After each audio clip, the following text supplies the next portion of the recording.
4. Silahkan, Bro David. Oke, selamat pagi Kof Mike dan pendengar. Pada pagi ini saya mau coba sharing mengenai astrologi. Apa sih itu astrologi? Selama ini kita sudah sering mendengar tentang astronomi yang adalah ilmu yang mempelajari pergerakan benda-benda di langit, besar dan jarak benda masing-masing benda langit. Nah, astrologi adalah ilmu yang dimanfaatkan untuk mempelajari hubungan dari pergerakan benda-benda langit itu terhadap kehidupan di bumi, yaitu manusia dan negara, seperti itu. Yang digambar ini adalah salah satu contoh bahwa astrologi ini adalah ilmu yang sudah sangat-sangat tua. Bahkan ada beberapa literatur yang mengatakan bahwa astrologi ini sudah lebih dari 5.000 tahun ya. Lanjut ke Mike.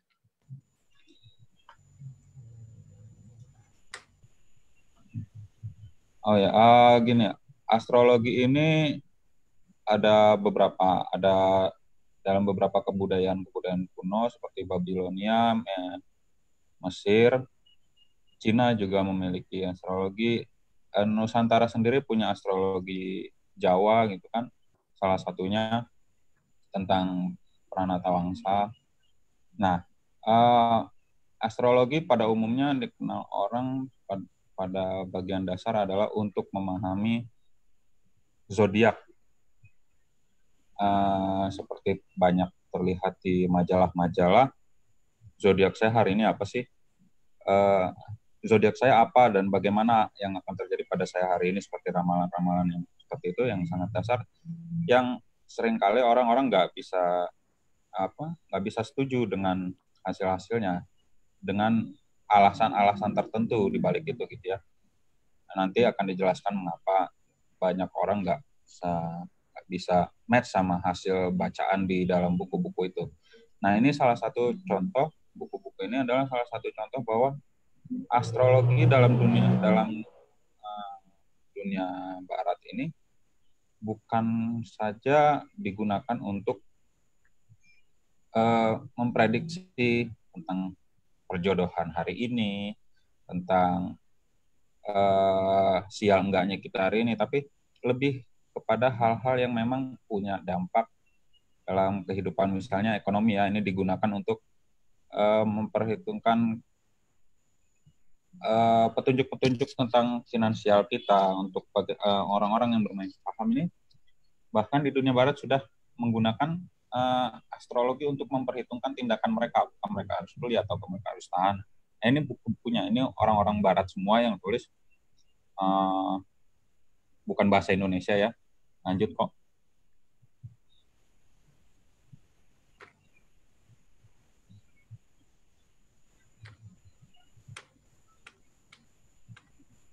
Nah, yang kesehatannya enggak ada kok.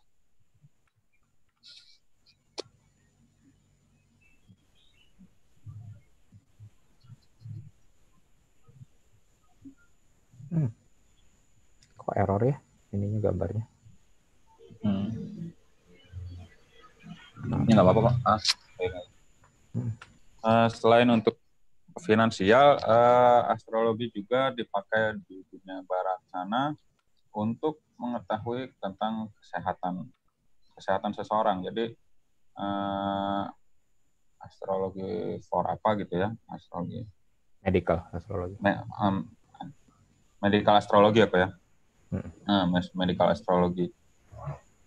Nah, mereka sudah berpikir hingga sejauh itu mempergunakan ilmu astrologi ini. Sementara sayangnya di kita Nusantara itu masih cukup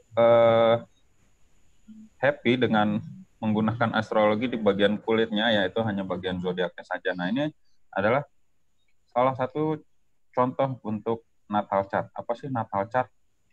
natal chart ini di dalam astrologi disebutkan sebagai bagan kelahiran kita. Bagan kelahiran itu maksudnya ketika seseorang lahir, maka pada saat itu direkamlah bentuk lokasi-lokasi planet yang bergerak di langit itu direkam, difoto, dan seperti ini hasilnya. Nah, dari bagan ini kita akan bisa membaca bagaimana sifat karakter seseorang, apa yang dia sembunyikan, bagaimana dia dalam pergaulannya, bagaimana dia dengan kehidupan spiritualnya. Ini adalah salah satu contohnya. Lanjut kok. Oke, jadi di dalam natal chart itu ada 4 hal. Salah satunya 4 hal pada dasarnya yang bisa diperhatikan, yaitu ada house, ada planet, ada aspek, ada zodiak. Oke, kok. Pada house ini dibagi menjadi 4 bagian, yaitu ascendant, midheaven, imum coeli, dan descendant. Ascendant itu adalah yang di arah ascendant atau rising sun. Ini adalah saat matahari terbit.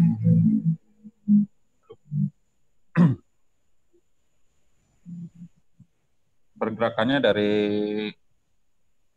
counterclockwise ya, 1 sampai 12.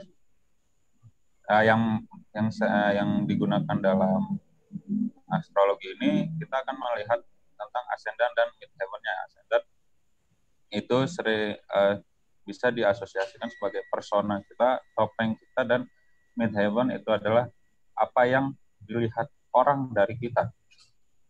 Lanjut kok. Ini adalah interpretasi dari masing-masing house atau bagian dalam kehidupan. Jadi ada 12 house, dan dari 12 house ini kita bisa lihat tentang house 1 itu adalah aku dan diriku. House 2 tentang money, possession, and value. Uang, apa yang kita inginkan, apa yang kita kumpulkan, dan nilai-nilai yang kita bentuk bagi dalam diri kita. Terus selanjutnya house 3 adalah mental activity, learning, sibling, communication, dan short trips ya. House keempat itu adalah tentang rumah, keluarga, inner security kita, bisa juga tentang ancestor, dan bisa diasosiasikan juga dengan mother figure ya. House kelima itu bicara tentang fun and games, fun, creativity, romance, children. House keenam tentang pekerjaan, kesehatan, service self-improvement. Lalu house ke-7 tentang aku dan partnerku. Ini tentang hubungan yang terikat.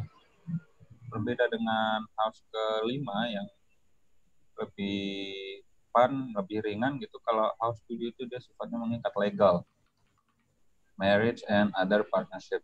Dan ada bisa diasosiasikan juga dengan open enemies ya.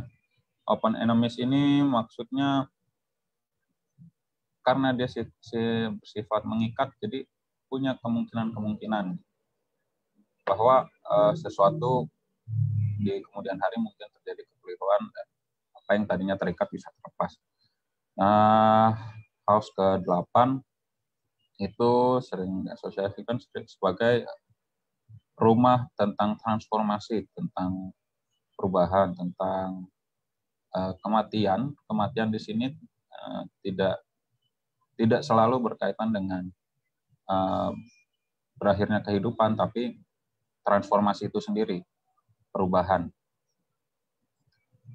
Kemudian sex, letting go others people's money. Lantas ke-9 adalah pendidikan yang lebih tinggi, filosofi, long trips. Terus selanjutnya itu adalah belief system kita. Lalu house ke-10 ini adalah karir, status, reputation, taking power. Kalau rumah ke-4 itu adalah mother figure, rumah ke-10 adalah father figure. Rumah ke-10 itu adalah juga public image, hal yang dilihat orang dari kita. Yang tadi midheaven itu ya. Di rumah ke-10 ini kita melihat cara bagaimana untuk how to deal with the world atau how to deal with the other people. Bagaimana kita bersikap terhadap dunia ini dan terhadap orang-orang di sekitar kita. Lalu rumah ke-11 itu adalah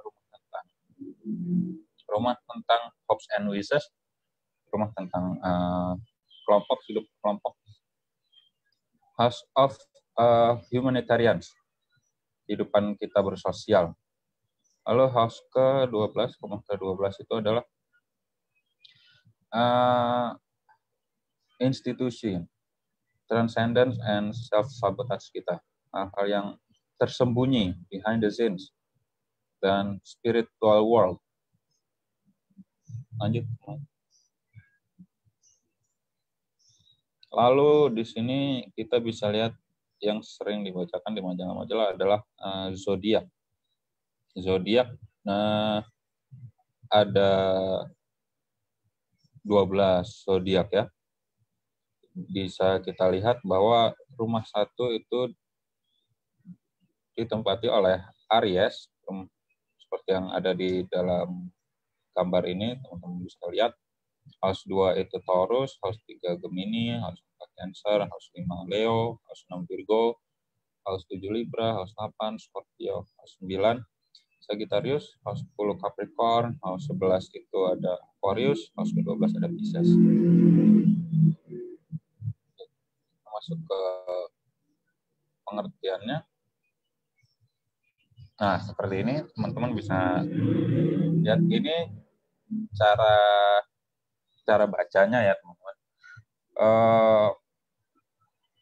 Ini adalah awalan aja, karena selanjutnya ini alat bantu awal aja untuk kita pertama kali mempelajari astrologi.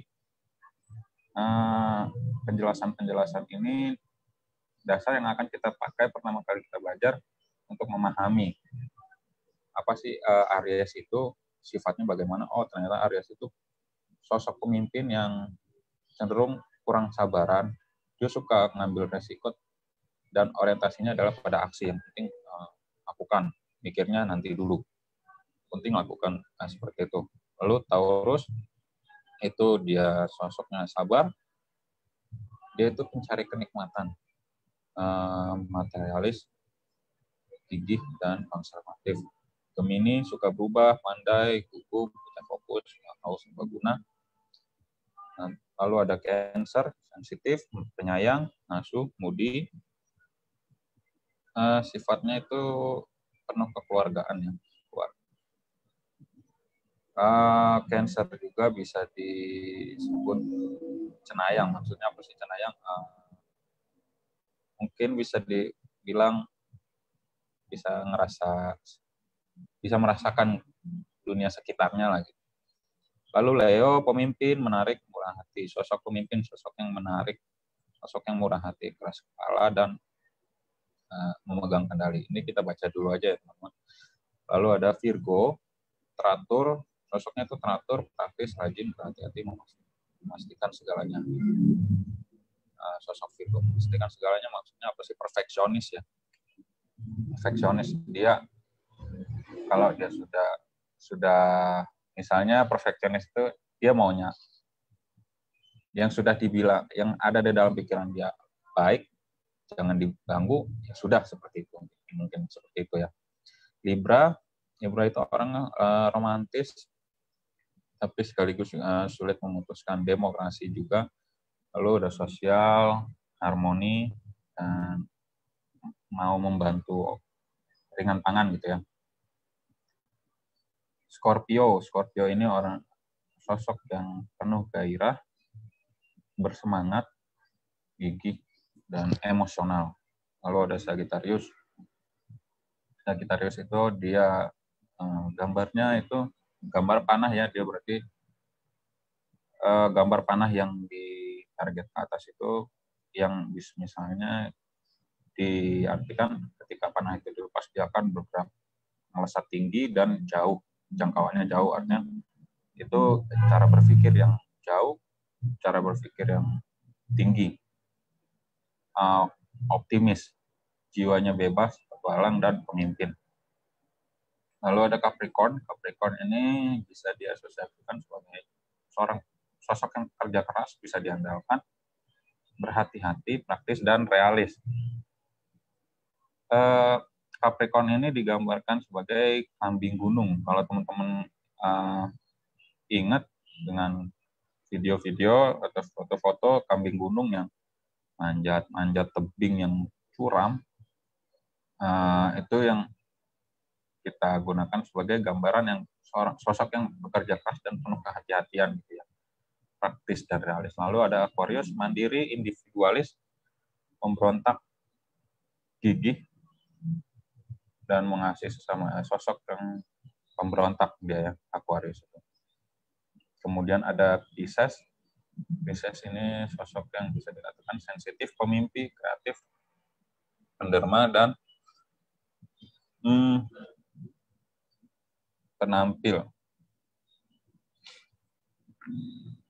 penampilannya menarik. Nah, di sini untuk pelajaran buat kita juga bahwa dalam belajar astrologi ini nggak ada tentang nilai baik, nilai buruk, teman-temannya. Karena baik buruk itu relatif.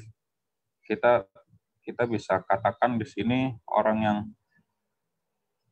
seperti kita ambil contoh di sini ada Gemini, gugup, pecah fokus.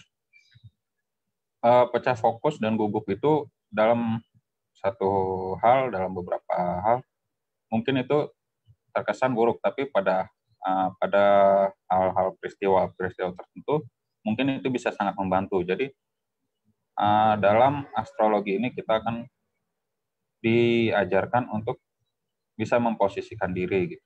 Lanjut, Kong.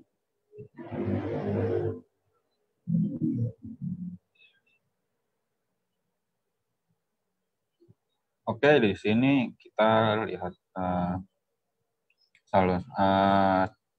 chart tentang rumah satu itu dia itu under siapa. Gitu. Ini planet-planet yang menguasai. Misalnya rumah satu itu dia di sana ada Aries di bawah pengaruh dari planet Mars. House kedua adalah Taurus di bawah pengaruh dari planet Venus. House ketiga itu Gemini, dia di bawah pengaruh oleh planet Merkurius. House keempat itu ada Cancer di bawah pengaruh oleh planet Bulan. House kelima ada Leo di bawah pengaruh oleh planet Matahari. House keenam ada Virgo di bawah planet di bawah planet Merkuri.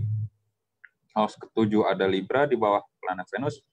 House ke-8 ada Scorpio di bawah pengaruh planet Pluto. House ke-9 ada Sagittarius di bawah pengaruh planet Jupiter. House ke-10 ada Capricorn di bawah pengaruh Saturnus. Lalu house ke-11 ada Aquarius di bawah pengaruh dari Uranus. House ke-11 ada Pisces di bawah pengaruh oleh planet Neptunus. Ini rumah-rumah aslinya, ini yang kita perlu ingat juga bahwa ini house 1 sampai 12 itu punya rulersnya, punya penguasanya.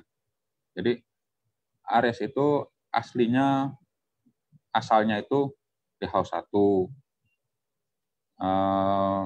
Taurus dan lain sebagainya sampai ke Pisces itu. Ini bagan dasarnya gitu. Untuk nanti kita belajar menginterpretasikan chart seseorang.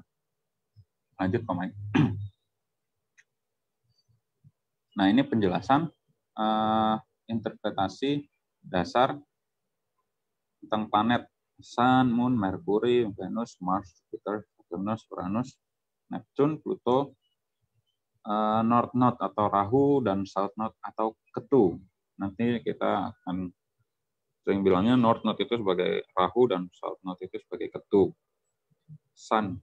Sun itu kalau dalam chart seseorang ada sunnya itu kita ngartikannya gimana? Nah, kurang lebihnya seperti ini. Identitas kita, identitas orang tersebut ada di planet apa, ada di house berapa, nanti akan ditentukan identitasnya seperti apa. Lalu kepercayaan dirinya, bagaimana dia mengekspresikan kreativitasnya dan kesadarannya dia. Lalu moon ini adalah apa yang disembunyikan, apa yang dia tidak ingin orang ketahui tentang dirinya, tentang intuisinya, tentang emosionalnya, tentang reaksinya, kepeduliannya, dan hal-hal yang di bawah sadar yang belum disadari gitu ya. Kemudian Merkuri adalah cara kemampuan berkomunikasi, cara berpikir, dan kerjasama. Terus ada Venus. Kalau ada planet Venus pada house tertentu, maka kita bisa menginterpretasikan sebagai bentuk cinta dan harmoni, keindahan, daya tarik, keinginan, dan kemewahan. Lalu ada Mars. Mars ini tadi mempengaruhi Aries ya. Dia itu bentuk motivasi, energi, bergerak, menembus rintangan. Jupiter itu dia ekspansi, terus bergerak, keberuntungan, optimis, kesempatan, dan kemungkinan. Saturnus ini, lalu ada Saturnus ini planet yang disiplin, ketat, kerja keras, kesabaran, kedewasaan, dan kegigihan. Atas ada Uranus itu kebebasan, pemberontakan, perubahan, inspirasi, revolusi. Neptunus, ilusi, kreativitas, kepastian, melepaskan, dan spiritualitas. Pluto itu, lalu ada Pluto adalah rulernya Scorpio, transformasi, mulai dari awal, menguak kebenaran dan pembersihan. North Node dan South Node. North Node ini kalau di langit ini bukan satu benda yang material ya. North Node dan South Node ini adalah benda imajiner. Jadi perpotongan. Kalau teman-teman ingat bumi itu berputar dan mengelilingi matahari, lalu bumi dikelilingi oleh bulan, maka perpotongan dari pergerakan itu lah yang akan disebut sebagai North Node dan South Node. North Node ini perputaran bumi, garis pertemuan perputaran yang sisi yang diketahui ya. Saya gunakan bahasanya gitu. Sisi yang di depan itu bisa disebut sebagai North Node, yang di belakangnya adalah South Node. Nah, North Node itu tentang pertumbuhan, belajar, perkembangan, mendambakan, dan membangun. South Node itu adalah penyembuhan, kenyamanan, kehilangan, kekurangan, dan pola masa lalu. Jadi South Node ini bisa kita gunakan dalam astrologi ini untuk melihat pola-pola masa lalu kita. Bisa masa lalu yang dalam tanda kutip kehidupan yang mungkin pernah kita jalani dulu, kita mencoba mencari apa yang belum kita selesaikan dan harus diselesaikan di masa saat ini, yaitu di North Node. Tidak selalu seperti itu, tapi bisa seperti itu. Lanjut, teman.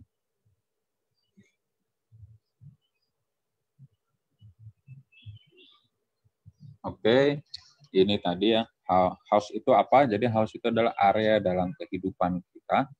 Planet adalah personality kita, dan experience, pengalaman yang kita dapatkan, yang kita alami.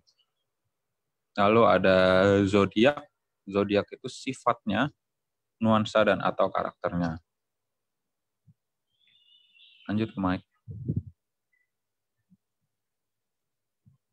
Nah, di sini kita akan coba mencoba untuk menginterpretasi secara awal pada house 10 di situ ada planet Sun dan zodiak Leo. Seperti yang tadi kita telah pelajari, house 10 itu adalah house tentang father figure ya.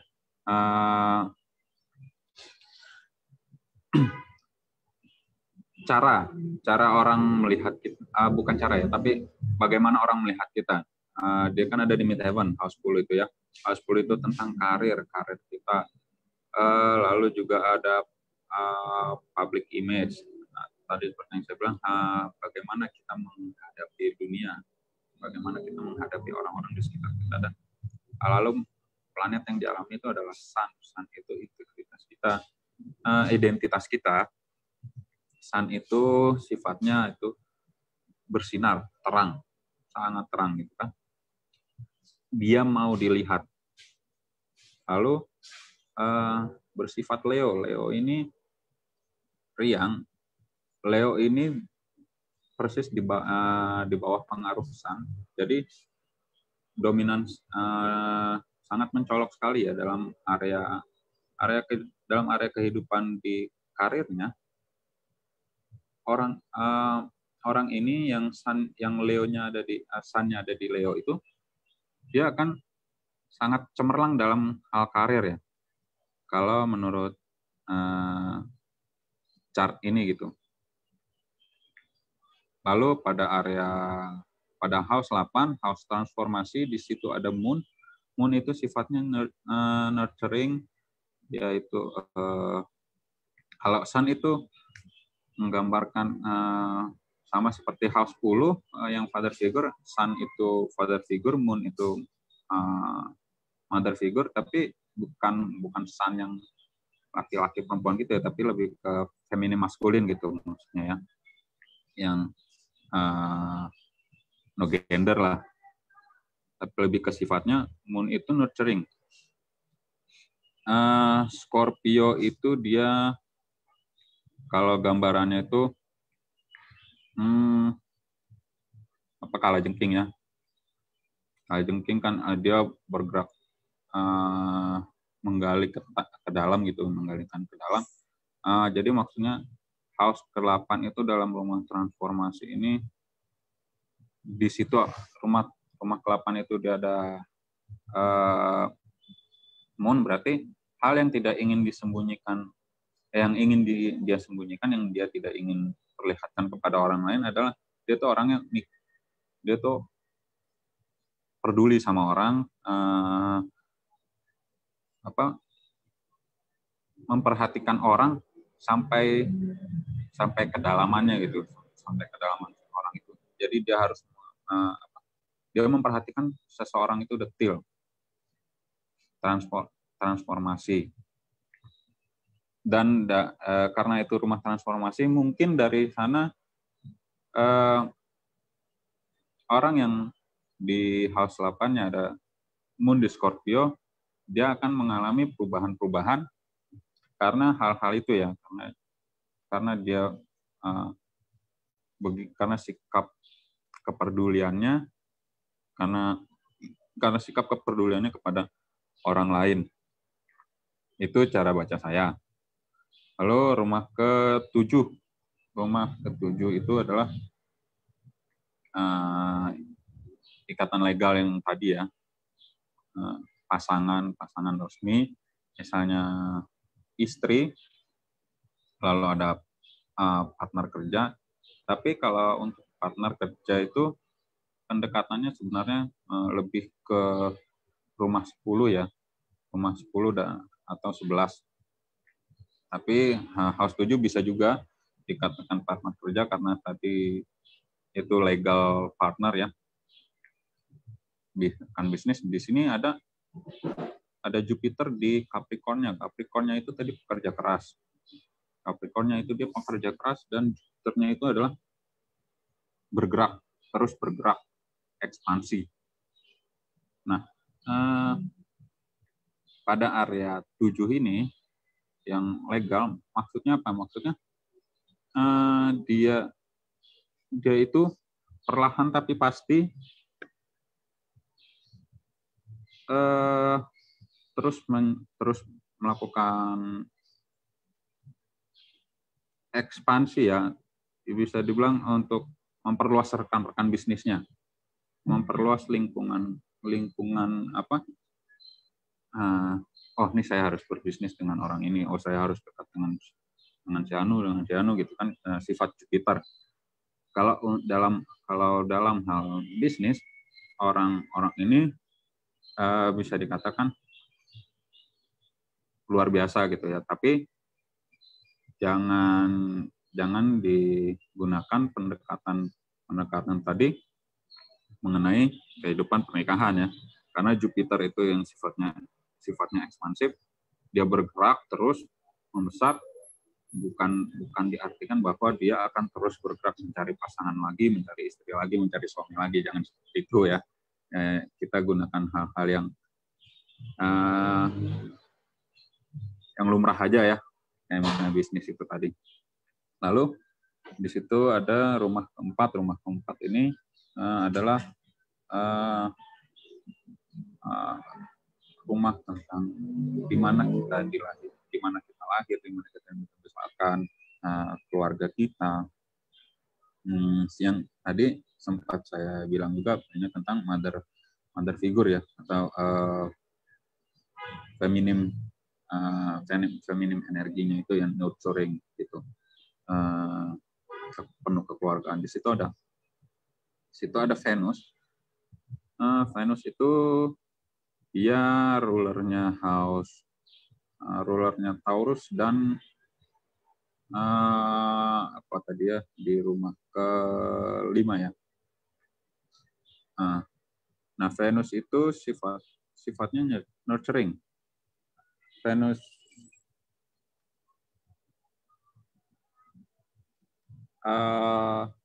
Komek boleh lihat yang penjelasan Venus tadi nggak kok?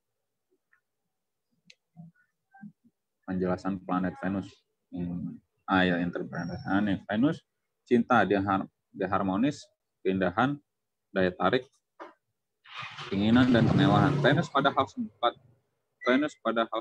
itu dia itu sosok yang harmonis di dalam rumahnya. Dia itu di dalam rumah dilihat sebagai sosok yang penuh keindahan, dia orang yang penuh cinta dan punya keinginan untuk membuat suasana di rumahnya itu harmonis gitu. Lanjutnya tadi ada di zodiak apa kok? Cancer itu under moon ya. Dia di bawah pengaruh moon, jadi sifat-sifatnya itu nurturing itu tadi. Perasa, baper gitu ya. Nah, maksudnya kalau bagaimana cara saya membaca Venus di rumah 4 ada Venus di Cancer itu, jadi dia yang punya sifat perasa bisa menghadirkan keharmonisan di dalam rumah, di lingkungan keluarganya dia. Jadi kalau dia ada di rumah tuh rumahnya rasanya harmonis, dengan cara dia berperilaku, dengan kehadiran dia di rumah itu aja, rumah itu rasanya sejuk kali ya. Begitu, kurang lebih begitu cara baca saya, teman-teman, untuk contoh-contoh yang ada di gambar ini. Begitu, Komik.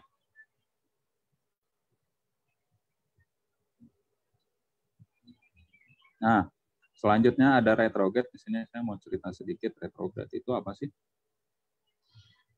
Jadi retrograde ini dalam astrologi ini bisa diartikan sebagai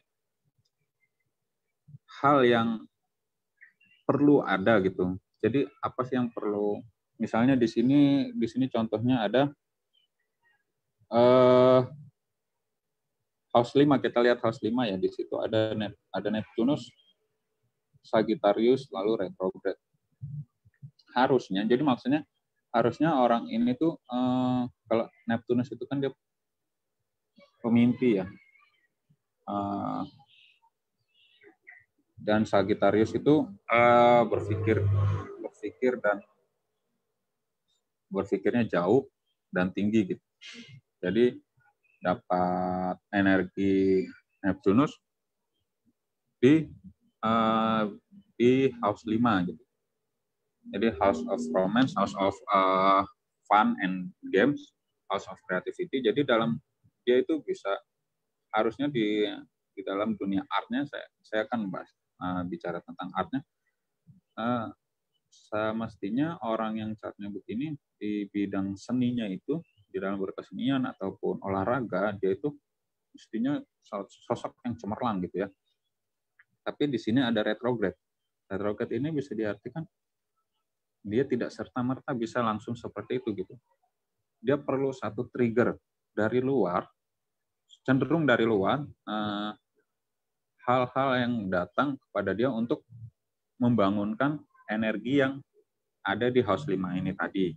Jadi kalau misalnya nggak ada retrograde-nya, mungkin ya sejak lahirnya dia ya sudah seperti itu gitu. Nah, dia sudah bisa cemerlang dalam dunia olahraga, dalam dunia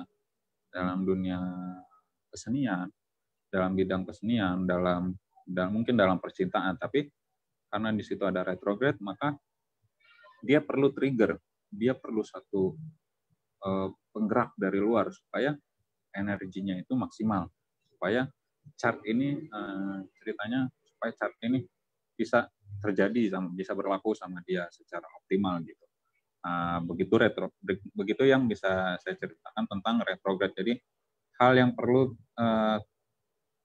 trigger yang perlu dialami oleh seseorang supaya potensi kehidupannya dia itu menjadi optimal.